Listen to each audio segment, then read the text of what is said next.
Meghalaya honeymoon జంట case దిమ్మ తిరిగే ట్విస్ట్. హత్యకు స్కెచ్ వేసింది ఆమె. ఇండోర్ హనీమూన్ జంట కేసు ఊహించని మలుపు తిరిగింది. మేఘాలయకు హనీమూన్కు వెళ్లి హత్యకు గురైన రాజా రఘువంశీ హత్యకు ప్లాన్ చేసింది ఎవరో తెలిసి దేశం ఒక్కసారిగా ఉలిక్కిపడింది. పోలీసుల విచారణలో ఊహించని ఈ ట్విస్ట్స్ ఉండటంతో ఇరు కుటుంబాలు కంగుతిన్నాయి. అసలు రాజా రఘువంశీని చంపేందుకు కిరాయి హంతకులకు సుపారీ ఇచ్చింది అతని భార్య సోనం అని తెలిసి అందరూ షాకవుతున్నారు. పెళ్లి జరిగి నెలకూడా కాకుండా రాజా రఘువంశీని సోనం ఎందుకు చంపింది? ఇద్దరి మధ్య ఏం జరిగింది? పోలీసుల విచారణలో సోనం ఏం చెప్పింది? రాజా రఘువంశీ ఫ్యామిలీ మధ్యప్రదేశ్లోని ఇందౌరులో ట్రాన్స్పోర్టు వ్యాపారం చేస్తోంది. ఊరిలో మంచి పేరు, హోదా ఉన్నాయి రఘువంశీ ఫ్యామిలీకి. రాజా రఘువంశీకి పెళ్లి చేయాలని నిర్ణయించిన కుటుంబ సభ్యులు ఓ మంచి సంబంధం కోసం వెతకటం మొదలుపెట్టారు. ఈ క్రమంలోనే సోనం అనే అమ్మాయితో రాజా రఘువంశీకి పెళ్లి కుదిర్చారు పెద్దలు. అంగరంగ వైభవంగా మే 11న సోనంతో రాజా రఘువంశీ పెళ్లి జరిగింది. పెళ్లైన తర్వాత మే 20న హనీమూన్ కోసం షిల్లాంగుకు వెళ్లారు సోనం, రఘువంశీ. అక్కడ హ్యాపీగా ఎంజాయ్ చేస్తున్న కొత్త జంట ఫ్యామిలీతో మే 25వ తేదీ వరకు కాంటాక్ట్లో ఉన్నారు. ఆ తర్వాత వారి నుంచి ఎలాంటి ఫోన్ కాల్ రాలేదు. ఇద్దరి ఫోన్లు స్విచ్ ఆఫ్. వారి యోగక్షేమాలు తెలుసుకోవడం కోసం ఇరు కుటుంబాలు వారికి ఫోన్స్ చేస్తూనే ఉన్నాయి. కానీ ఇద్దరి ఫోన్స్ అవుట్ ఆఫ్ కవరేజ్. కుటుంబ సభ్యులకు ఏం అర్థం కాలేదు. దీంతో వారిలో చిన్నపాటి భయం పట్టుకుంది.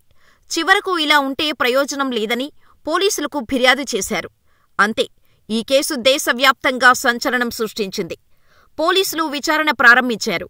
మే 20న హనీమూన్కు వెళ్లిన రాజా రఘువంశీ, సోనం మేఘాలయలోని చిరపుంజీకి చేరుకొని నొంగ్రియేట్ ప్రాంతంలోని బాలాజీ హోమ్ స్టే రిసార్టులో దిగారు. అక్కడే స్టే చేశారు. చివరిసారిగా మే 23న బాలాజీ హోమ్ స్టే నుంచి చెక్అవుట్ చేశారు. ఆ దృశ్యాలు సీసీటీవీలో రికార్డయ్యాయి. ఇక్కడి వరకు అంతా కరెక్టుగానే ఉంది. మరి వాళ్ళిద్దరూ ఏమయ్యారు? ఎక్కడికి వెళ్లారు? ఇద్దరికీ ఏం జరిగి ఉంటుంది అనే ప్రశ్నలు పోలీసులను వెంటాడాయి. పైగా కొత్తగా పెళ్లైంది, వారికి తెలియని ప్రదేశం. ఎవరైనా ఇద్దరినీ కిడ్నాప్ చేశారా అనే కోణంలో కూడా విచారించటం మొదలుపెట్టారు పోలీసులు.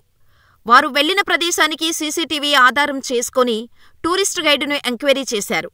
ఇలా మే 23 ఉదయం రఘువంశీ, సోనములు హోంస్టే నుంచి చెక్అవుట్ చేసి గైడ్ లేకుండానే మావ్లాఖియాట్ గ్రామానికి వెళ్లినట్టు తెలుసుకున్నారు. అదే రోజు మావ్లాఖియాట్ నుంచి బయలుదేరి అదృశ్యమయ్యారు. ఇంతలోనే మే 24 సోహ్రారెం గ్రామం తూర్పు ఖాసీ హిల్స్లోని సోహ్రారెం గ్రామ పెద్ద తమ గ్రామంలో అనుమానాస్పదంగా ఒక స్కూటీని చూసినట్టు పోలీసులకు ఫిర్యాదు వచ్చింది. ఆ స్కూటీ సోనాం, రాజా రఘువంశీ అద్దెకు తీసుకున్న బైకై ఉండవచ్చని పోలీసులకు అనుమానం వచ్చింది.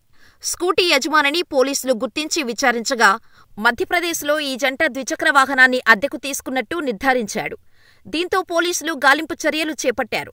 ఇలా అప్పటినుంచి ఈ కొత్త జంట కోసం పోలీసులు విశ్రాంతి లేకుండా గాలిస్తూనే ఉన్నారు. ఈ క్రమంలో జూన్ 3న రాజా మృతదేహాన్ని వైసాడింగ్ పార్క్ లాట్ కింద ఉన్న లోతైన లోయలో గుర్తించారు పోలీసులు. అక్కడే ఓ వేట కొడవలి కూడా పోలీసులకు దొరికింది. పాక్షికంగా కుళ్లిపోయిన ఆ మృతదేహం రాజా రఘువంశీదేనని మృతుని కుటుంబ సభ్యులు తెలిపారు. ఇక్కడితో పోలీసులకు ఓ క్లారిటీ వచ్చింది. కాని ఆ వేట కొడవలి అక్కడెందుకుంది అని పోలీసులు అనుకుంటుండగానే రాజా రఘువంశీ శరీరంపై వేట కొడవలితో చేసిన గాయాలు కనిపించాయి. వేట కొడవలి ఉపయోగించి రాజా రఘువంశీని చంపేశారని పోలీసులు గుర్తించారు.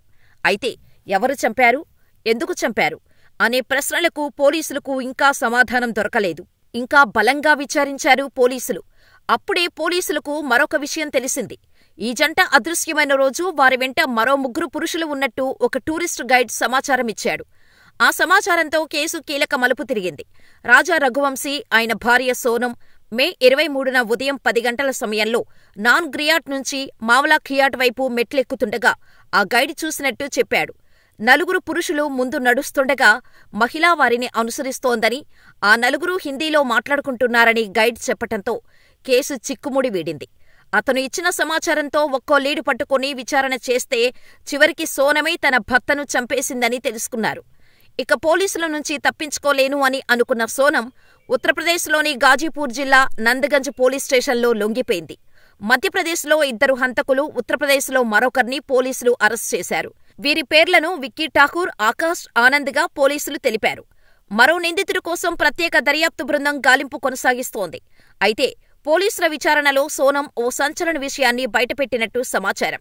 సోనంకు రాజ్ కుష్వాహా అనే వ్యక్తితో సంబంధం ఉందని, అయితే ఇంట్లోవారు పట్టించుకోకుండా రాజా రఘువంశీని ఇచ్చి పెళ్లి చేయటంతో అతడిని వదిలించుకొని సంతోషంగా ఉండాలి అనుకున్న సోనం రాజ్ స్వాహాకు చెప్పగా, ప్రియురాలి కోసం రఘువంశీ హత్యకు రాజ్ స్వాహా కుట్ర పన్నాడని తెలుస్తోంది. పోలీసులు ఇంకా నిందితులను విచారిస్తున్నారు. అసలు విషయాలు ఇంకా తెలియాల్సి ఉంది. మొత్తానికి లోయలో జరిగిన క్రైమ్ థ్రిల్లర్ మూవీని తలపించింది.